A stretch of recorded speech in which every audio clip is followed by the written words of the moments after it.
हाँ प्यारे मित्रों, संत कबीर साहब के दोहे लेंगे अपन, उस पर थोड़ा सा सत्संग करेंगे।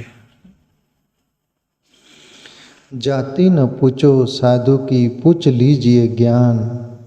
मोल करो तलवार का, पड़ा रहन दो म्यान। संत कबीर साहब बोलते हैं कि साधु की जाति मत पूछो। संतों की न जाति होती, न पाति होती, न मत होता है, न पंथ होता है, न अखाड़ा होता है, न कोई लिख से बंधा हुआ होता है। वो साधु जो संत होते, जो परमात्मा के चहेते, परमात्मा को चाहने वाले, वो स्वयंभू जैसे ही होते हो। किसी के पद चिन्ह पर वो चलते भी नहीं, किसी के आश्रित रहते भी नहीं, वो किसी के पीछे चलते नहीं। ये संत की पहचान। आज दुनिया भर का दाखला ले लो, कोई भी संत है वो खुद ब खुद ही संतत्व उसके अंदर खिला और खुद के ही अंदर से वो जिया। न वह अखाड़ा है, न पंथ है, न मत है, न वो वैसा कुछ भी नहीं, मजहब से रहित संतत्व होता है। इसलिए कबीर साहब जैसे ब्रह्म ज्ञानी थे, सीधी और साफ बात करते हैं। जाति न पूछो साधु की, पूछ लीजिए ज्ञान। साधु की जाति मत पूछ लो, ज्ञान पूछो, सत्य का मार्ग पूछो। जाति पूछकर क्या वहां सगाई नातरा करना है? लड़की व्यवहार करना है क्या? जाति पूछकर क्या जाति का जमावड़ा बढ़ाना है क्या? तुम्हारा तो सत्य से अनुसंधान होना चाहिए, सत्य से परिचय होना चाहिए, सत्य की जिज्ञासा होना चाहिए। जाति क्यों पूछते हैं? हमारे भी जीवन में कभी देखा है हमने जाति पूछते हुए, पर वहाँ ऐसा लगा अंदर कि तुम शरीर तक सीमित हो, शरीर के व्यवहार तक सीमित हो, आत्मा तक नहीं। वो होता है अंदर। कबीर साहब बोले जाति न पूछो साधु की, पूछ लीजिए ज्ञान। ज्ञान पूछो, आपने सत्य को अनुभव किया है, हम भी कर सकते हैं क्या? ऐसा कुछ ज्ञान पूछो। जीवन जीने का कला कुछ सीखो, कुछ ऐसी बातें पूछो जिसमें तुम्हारा अपना आत्मकल्याण हो। ये फालतू की बातें जाति पाति की न पूछिएगा, कबीर साहब भी बोलते हैं। मोल करो तलवार का, पड़ा रहन दो म्यान। जैसे तलवार जो है, वो तलवार की कीमत करो, म्यान की नहीं। जैसे म्यान होती वो तलवार में, वो तलवार म्यान में डाल दे, उसका कवर, उसका कवर जो आता है ना, वो म्यान बोलते उसको। तो म्यान की जरूरत है तुम्हें कि तलवार की? तलवार काम आएंगी कि म्यान? तलवार आएंगी ना, तो उसका मोल करो, उसकी कीमत करो, म्यान की मत करो। कुछ लोग होते हैं म्यान की कीमत करने वाले, बार बार का। जैसे कहीं कार्यक्रम हो तो, भंडारा हो तो, क्या भंडारा था, कितना भोजन अच्छा था, कितने लोग थे, वो संत क्या सत्संग किया उसके बारे में कोई नहीं बोलता। कितने लोग थे, क्या भंडारा था, ज्ञान का कोई नहीं पता। तो हम बार बार म्यान जैसे देखते हैं। एक आत्मज्ञानी महापुरुष पेड़ के नीचे भी बैठा हुआ होगा, नंगा बैठा हुआ होगा, तो तुम बोलते वो नंगा है, उसके पास तो कपड़े भी नहीं, क्या जाना उसके पास, क्या मिलेगा अपने? जहाँ बहुत बड़ा आश्रम हो, तामझाम हो, सब चकाचक हो, और तुम भी वही दिमाग के लोग हो, तो हाँ या कुछ है, तुम्हारे लायक कुछ हो तो तुमको पसंद आता है। क्यों? तुम भी आदर पदर हो, सब आदर पदर मामला हो, तो तुम बोलते हैं बराबर। पर कबीर वो बात नहीं बोल रहे, कबीर अंदर की बात बोल रहे। अंदर की बात पूछो।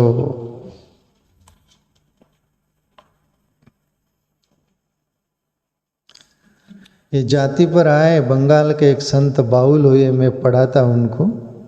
बाउल संत बड़े प्यारे, उनका गायन का ही वो रहता था विशेष। बाउल संत से भी उनके एक पद में आता है, किसी ने पूछा कि आपकी जाति क्या है, तो बाउल संत बोले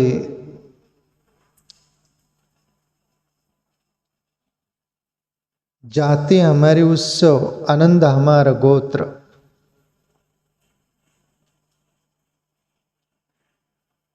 जाति हमारा उत्सव, आनंद हमारा गोत्र। बोले ऐसी बात बोली उन्होंने कि वो ईश्वरी हमारी जाति है और आनंद ही हमारा गोत्र है। ये बार का नहीं बोला उन्होंने।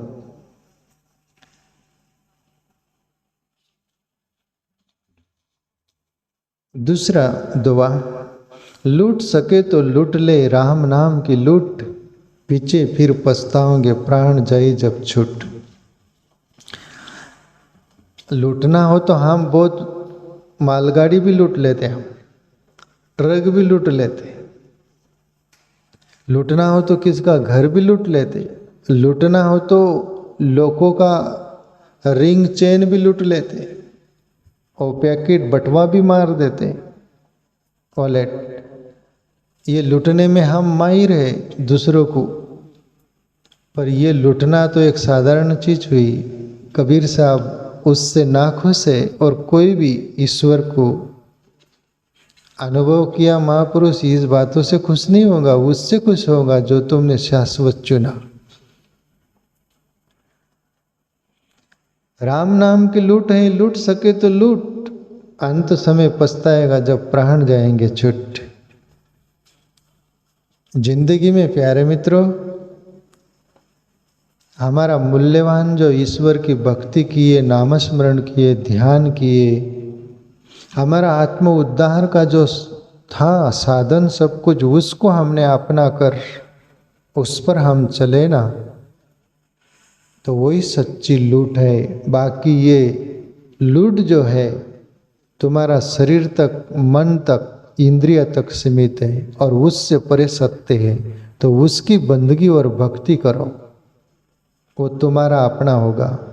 एक बार कहते हैं कि सिद्धार्थ गौतम बुद्ध हुए ना, बुद्ध के पास एक कुटुंब परिवार आता है,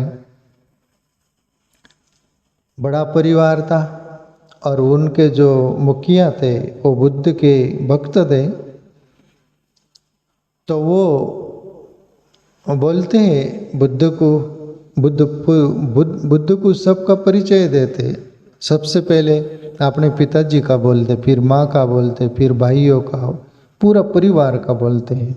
और बोलते कि बुद्ध से बोले बनते, ये मेरा पिताजी 3 साल का है, बोले था 70 साल का।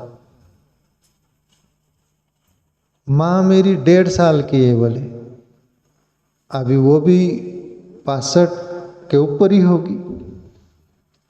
पत्नी के बारे में बोला, ये तो 1.5 महीने की है, बोले पत्नी 40-45 साल की होगी। बच्चे थे उनके बारे में बोला, ये 8 दिन का है, ये 15 दिन का है, ये 2-3 दिन का है, जो भी ऐसी सब क्रमशः बोलते हैं। तो बुद्ध बड़े विस्मित हो गए, आश्चर्य से भर गए। कमाल है। आखिरी पूछे बुद्ध कि भाई तुम्हारा पिताजी तो बहुत वयस्कर 70-75 के लगते, वो कैसे इतना कम 3 साल के। ये पूरा माँ से लेकर सबसे पूछे। तब वो जो भक्त था वो बोले कि बनते, भक्ति मार्ग में, परमात्मा के चिंतन में, भक्ति से ये लोग जुड़े, परमात्मा से ये जुड़े। मेरे पिताजी को 3 वर्ष हुए, मेरी माँ को 1.5 वर्ष हुए, मेरी पत्नी को 3 महीने हुए, ये बच्चे जो सब दिख रहे इनको इतने दिन हुए, उतने दिन हुए। बाकी जो दिन गए ना वो कोई काम के नहीं, बोले जो परमात्मा की भक्ति में लगे ना वही दिन काम के हैं, वही गिनने लायक है, बाकी तो कोई गिनने लायक नहीं, ऐसा मेरा मत है। तब सिद्धार्थ गौतम बुद्ध अपने शिष्यों से बोले, सुनो बोले इनसे। तुम्हारे जिंदगी में ईश्वर की भक्ति आत्मचिंतन आया, तभी से ही तुम्हारी उम्र आज से गिनी जाएंगी। तुम कितने वर्ष से हो, कितने वर्ष के हो, वो नहीं गिना जाएगा। बुद्ध भी अपने शिष्य को ज्ञान दिए, ज्ञान कहीं से भी मिलता है। तो कबीर साहब जो बोल रहे हैं ना, हमारी जिंदगी हमने जो सुकृत अपनाया, भक्तिमय जीवन, आत्मचिंतन में लगे, ईश्वर की ओर हमारा जीवन मुड़ा, वही सच्ची तुम्हारी कमाई है। लूट वही सच्ची अच्छी लूट है। बाकी दूसरी लूट ये कुटाने की लूट है। तुम वो लूटोगे तो तुमको कुटेगा कोई, वो लूट ठीक नहीं है ना। तो पर इसको मेरे पास लोग आते हैं, अभी गुरु दीक्षा, अभी मैं तो भाई गुरु दीक्षा कोई बोले तो मेरे को सहम जाता हूँ मैं। मेरे अंदर ना कोई गुरु ना कोई चेला, मेले में अकेला, अकेले में मेला वाली बात है मेरा। मैं मित्र भाव से जो मेरा मार्ग है वो मैं सहज बोलता हूँ। आप ध्यान करिए इस अंदाज में। नाम जपते हो तो आपको जो पसंद आए वो नाम ले लो। मेरी ओर से लेना हो तो मैं एक राम बोलता हूँ। मेरा जिंदगी का अनुभव राम नाम है। मैं जाहिर बोल रहा हूँ, मेरे अंदर से प्रगटा है। मेरे गुरु ने कृष्ण मंत्र दिया था मुझे, आज 20 साल पहले छूट गया, मुझे मालूम नहीं। ये जाहिर बोल रहा हूँ यार, सहज बात नहीं है। पाल वाले बापू जी ने मुझे मंत्र दिया था, ओम श्री कृष्णाय नमः, वो छूटने को 20 साल हो गया। मेरे अंदर से प्रकट है, उसको भी 20 साल हो गया। उदार नहीं है मेरा राम। मैं आप जाहिर बोल रहा हूँ, आपको जपना हो तो जपिए, अंदर प्रगटेगा। वो ध्वनि सुनाई देती, राम और ओम। मुसलमान हो कि हिंदू हो कि दुनिया भर बौद्ध हो, सिख हो, सभी को वो अनुभव होगा।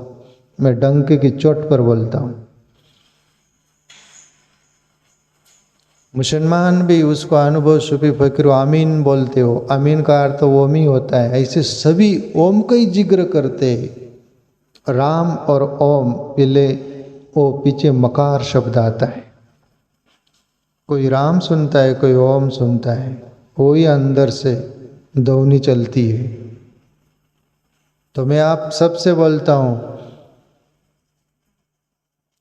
मैं यार न कान फूक मारता हूँ न कुछ। वो एक तो ये बोलता हूँ, मेरी ओर से लेना हो तो राम नाम ले लो। तब लोग क्या बोलते हैं, हम तो सुबह से उठते राम राम ही कर दे। बोले खेत में भी, इधर उधर कहीं भी, शहर में किधर भी जाए कहीं भी राम राम ही बोलते हैं। मतलब तुमको राम का महत्व ही नहीं, तुमको अनुभव नहीं हो।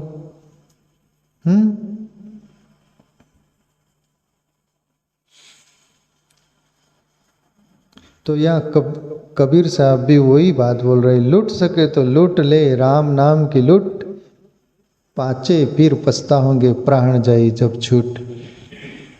प्राण चले जाएंगे प्यारे मित्रों, तब तो तुमको कोई बोलने को भी और पछताने को भी नहीं रहा। पर जब प्राण निकलने का समय रहेगा, तब यदि तुम्हारे में सद्बुद्धि होगी, कोई समझ होगी थोड़ी पार, तो थोड़ा पछतावा आएगा कि अपन ने जिंदगी में ईश्वर का नाम नहीं लिया, भक्ति नहीं की, ये पछतावा होगा। एक दुआ और ले लें।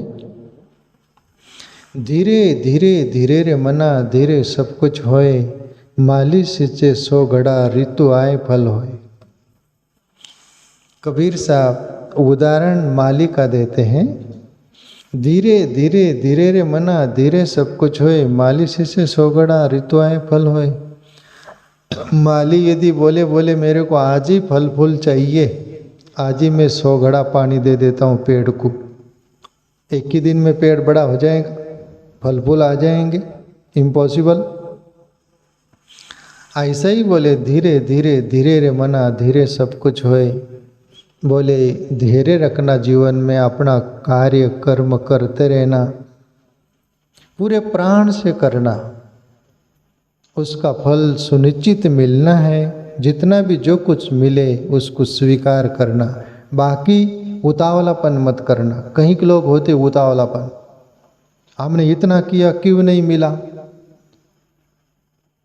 केस कर दे ईश्वर पर, परमात्मा पर फरियाद कर दे।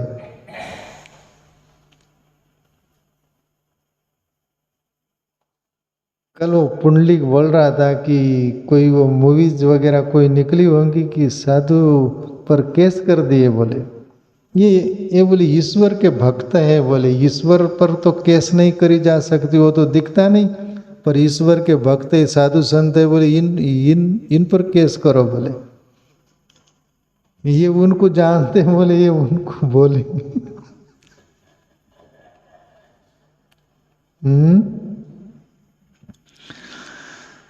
तो धीरे धीरे धीरे रे मना धीरे सब कुछ होए, मालिश से 100 घड़ा ऋतु आए फल होए। प्यारे मित्रों, हर बात का समय सुनिश्चित रहता है, तुम्हारा अपना कर्म का भी सुनिश्चित समय आने पर फल मिलता है, फिर वो भला हो कि बुरा हो। तो धैर्य रखते हुए हम सब कर्म करें।